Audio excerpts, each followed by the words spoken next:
My name is Mark Held. For those who don't know me, I'm the General Secretary of the European Outdoor Group. And before I start talking about the main reason we're here today, I'd just like to say that many people have asked me why, when we announced that we were moving outdoor to Munich in February of this year, we haven't given any further details. And the answer is really quite a simple one. During this year, we still had the last edition of Outdoor in Friedrichshafen to take place. And out of mutual respect for our previous partners, Messe Friedrichshafen, we agreed that we would not say anything about the new concept. So now Outdoor finished last week, and now we're moving on, and hence we're here. So we're here at the start of a new chapter for Outdoor Show, and this time we'll see the event become the strong supporting platform that our sector needs for its future growth. It's going to be an exciting and ever-developing story. But before we go on to present the new ideas to you, it's a good idea for us to take just a few minutes to talk over the important steps that were taken to get us to this point. They were so important that for the EOG, we spent years investing resources into detailed research to substantiate our plans and to ensure that the entire industry was represented. But first of all, we should be aware that there is no such thing as the status quo, and particularly so with trade fairs. The world, and specifically for us, the outdoor world, is changing, and it's changing at an ever-increasing speed. And if we fail to realize that, we risk everything. The most important factor driving this change is technology, what it can and cannot do. On the one hand, it drives communication, it drives new processes and awareness at every level of our sector. And on the other, it creates an even greater need for humans to escape outdoors. So the major questions are, where are we going? How do we get there? And who will lead us? These are questions that have been at the forefront of the EOG's work. And remember, the EOG is funded by the sector to work on behalf of that sector. So let's put it into context with some examples. The outdoor market has matured and growth has slowed down over recent years. As the market has grown, it's become of increasing interest to the fashion sector, and the lines between outdoor, lifestyle, and fashion have become blurred. Fueled by junk food and distractive technology, the younger generations are engaging less and less with physical activity and are increasingly obese. Mainstream media awareness of the outdoor sector is, at best, minimal. And new routes to market have disturbed traditional relationships. So every single area that competes for consumers' discretionary spend is competing with our sector. So these are, however, our perspectives, and whilst for sure they're super important, we also believe that what really matters is how our consumers' views on outdoor are changing. Hey there, it's us. We are a changing outdoor generation. We love to be outside, but there are some things we just don't get. Why should we leave the city to feel outdoors? Why can't we show off experiences instead of products? Why do we have to poison this planet we are trying to connect with? How could we forget to bring our children in touch with their planet? Why can't technologies be our new pathfinders?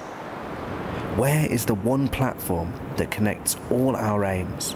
The one shop that makes us queue late at night? The one story that inspires us to write our own and to find our place out there. Hey there. Our outdoor knows no status quo. It's everywhere we go. Let's unite and discover the new. So having identified that there was an urgent need for us to modernize and develop our approach to the outdoor show, we set about the single biggest research project that we've ever done. We appointed a team of industry experts to do the research on our behalf, all hugely respected, and all completely independent and neutral in their approach to the task that needed doing. The first stage was an online survey that gained thousands of responses, and the scale and the size of those that responded and helped meant that this survey covered a huge percentage of the market.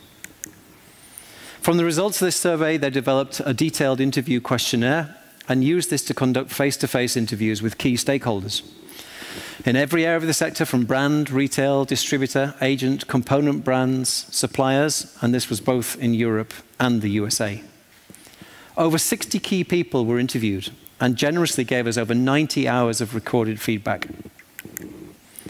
The first and perhaps the most important finding is that there is absolutely a demand for an outdoor trade fair, which is a pretty good starting point. The sector aims for a focal point for the whole industry and wants to generate inspiration and experiences. Also, we saw a strong will to stick together as a sector. We were told to forget any idea of having 2 B2B shows. Then there were lots of great insights into what our stakeholders think. We heard the intention more and more that we needed to be more open-minded, and we agreed to get involved in society's attention.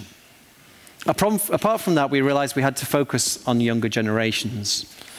And the traditional outdoors is getting old. We must bring back young people and we'll do this through the cities and the mountains. That was one of the boldest statements that was actually said.